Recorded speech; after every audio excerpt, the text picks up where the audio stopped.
John Prince, dear John Prince.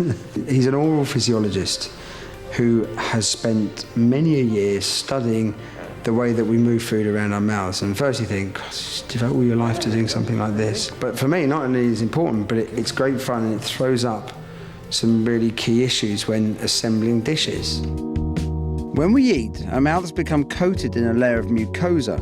This can stop our taste receptors working to their full potential.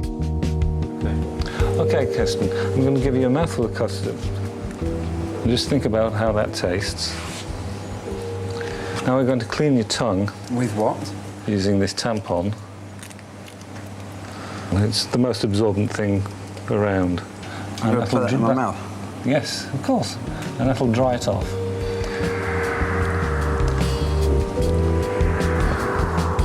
Open.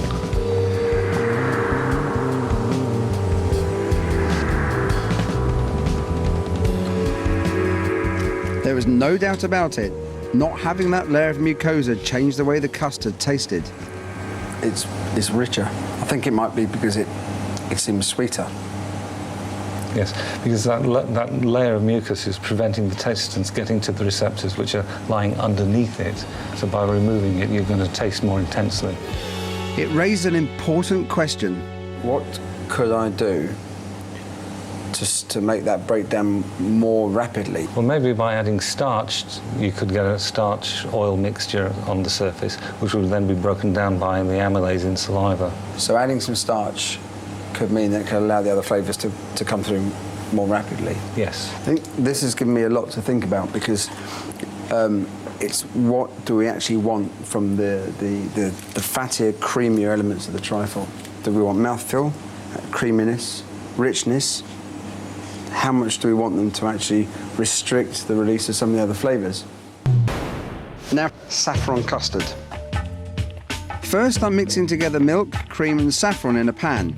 Saffron was, in fact, a popular addition to British desserts in Tudor times. It'll add an earthy aromatic note to the trifle. While that's heating, I'm beating some egg yolks and sugar in a mixer.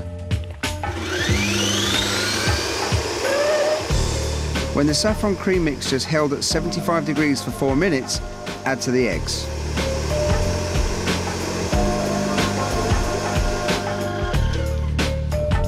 Then put the whole lot back into the pan, stirring constantly. Bring the heat back up to 75 degrees and hold there for 2 minutes. I've decided to use a little gelatine, just to help hold the trifle together. Once you've added it and it's melted, cool the custard over ice.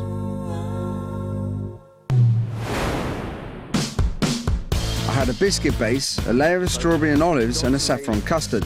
There was one more layer to go. I needed a creamy topping. Now, from what John said in Holland, it's quite useful to have some starch in the cream on the top.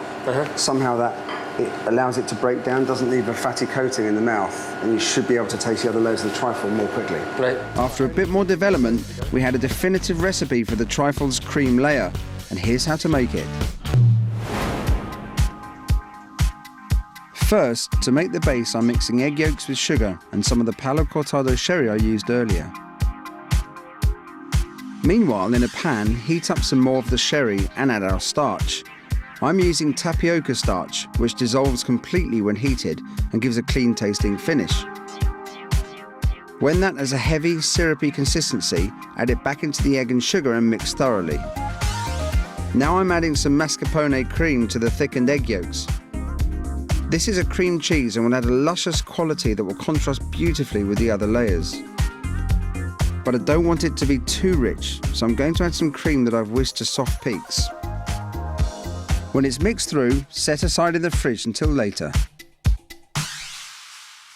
It was time to start thinking about finishing this dish, and something I'd tried at Ivan Day's had given me an idea. It's very hot syrup, so be careful with this. Making these comforts, he sat me by the fire and had this copper bowl that was suspended from a hook by a chain, not too far from the fire. That's it. Okay. Now, if you quickly rub that in, Heston, and then pour the syrup in, and just with your hands, you just mix the seeds, spices with the syrup until it crystallised. You ended up with With the coloured syrup, you end up with your hundreds and thousands. What you're doing here is, you know, the Janet and John Book 1 method, which was figured out probably by the Arabs, you know, about 1,000 years ago. And this is how they used to make all those little sweeties. The origin of hundreds and thousands, they're not these synthetically coloured bits of small rods of sugar that really contribute nothing other than a sweet texture to a dish. One of the real biggest difficulties with this series is making the dish then doable at home. How many of us have a working fireplace that we can hang a copper bowl from? So we had to try and come up with something that was going to do the job. And I thought it was funny, but I thought it was a bit of a stroke of genius. We've cracked it. This is our special comfort machine. It's a drill. We've used a large container of coffee and effectively turned it into a mini cement mixer. The important thing here is to have a variable speed drill. Squeeze the trigger to a certain point until you get the right speed and then put tape around it. In this pan, I've got some syrup that I've heated to 108 degrees centigrade. Divide it between these 3 bowls, and then I'm going to colour the syrups. So I've chosen red, yellow, and green. I've got 3 spices here: coriander, caraway, and fennel seeds. I'm going to go for coriander seeds, but I need a heat source. So, good old hairdryer. Not much use for me, but great for this. We need to do first, just give a dusting of icing sugar. You need to wear a mask because it does get quite powdery and messy. Now I'm going to add some coloured syrup. It's important not to be tempted to add too much syrup in one go, otherwise the seeds are going to clump together. Use a spatula to free up any seeds that are stuck to the inside of the drum. Keep adding syrup until the coriander is completely coated. Then repeat with the caraway and fennel seeds.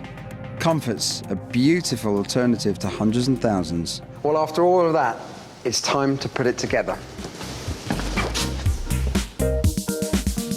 Take the set trifle bases from the fridge and pipe over some of the olive puree.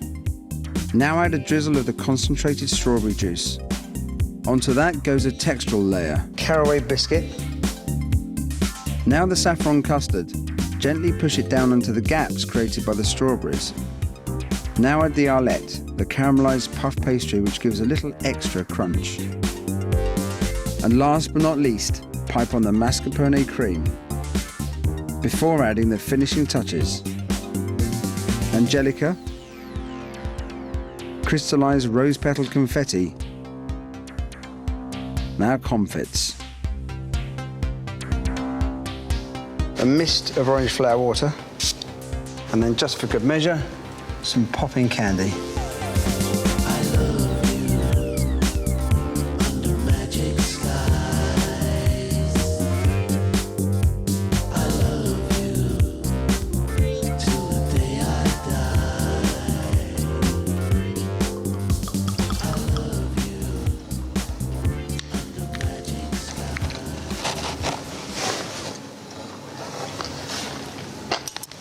Now that is my perfect trifle. Ding